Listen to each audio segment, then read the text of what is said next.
This is Vivienne Walt, and with the support of the Pulitzer Center, I've come to the Democratic Republic of Congo together with photographer Sebastian Meyer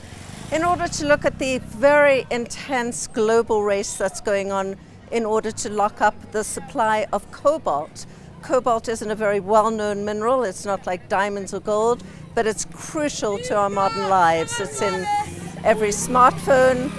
every tablet, every computer, and most of all, in every battery of every electric car. So in terms of the future of the new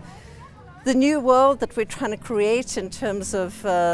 climate change and electric vehicles, cobalt is crucial. Congo, one of the poorest countries in the world, happens to be sitting on at least 2/3 of the world's reserves of cobalt.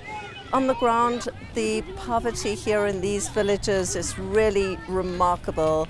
given the fact that so many people, adults and children, we've met children as young as 11, 12, 13, working in these digging sites for cobalt. Today we met a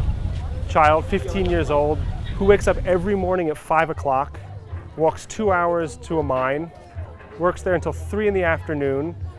when he then takes 10 kilos of cobalt, which is almost 25 pounds, and carries it 3 kilometers where it's crushed,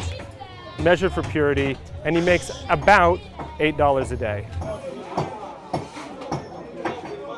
Trying to determine the finances of this market is extremely difficult. The government is not very forthcoming about details, as we've learned on the ground. It's been very difficult to operate here,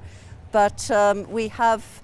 begun to peel back some layers and are able to piece together some of what the world is facing in terms of these resources, what they're going to be used for, what happens to people who actually are digging the mineral, and what the big global enterprises, including some major Chinese players here on the ground, and also some tech companies like Apple, for example, Microsoft, who have also begun to get involved in trying to better conditions here on the ground. Their efforts are still fairly small scale, but nonetheless significant in terms of raising awareness around the world about all the things we use in our everyday lives, how it connects to the people that actually help create those things, and how we can somehow mesh these two worlds to create perhaps a little bit more of an equitable future.